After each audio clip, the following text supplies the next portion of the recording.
In this video, I will guide you on how to use WhatsApp chat log feature. First, launch open WhatsApp on your device. Make sure to log into your account. Now open the conversation that you want to log. Tap on the person's name or the group name at the top of the chat. Here you will find different settings. Now find the option of chat log. Go ahead and toggle this option on.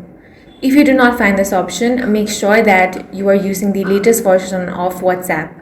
Now tap on the continue option. Enter your PIN or fingerprint to confirm.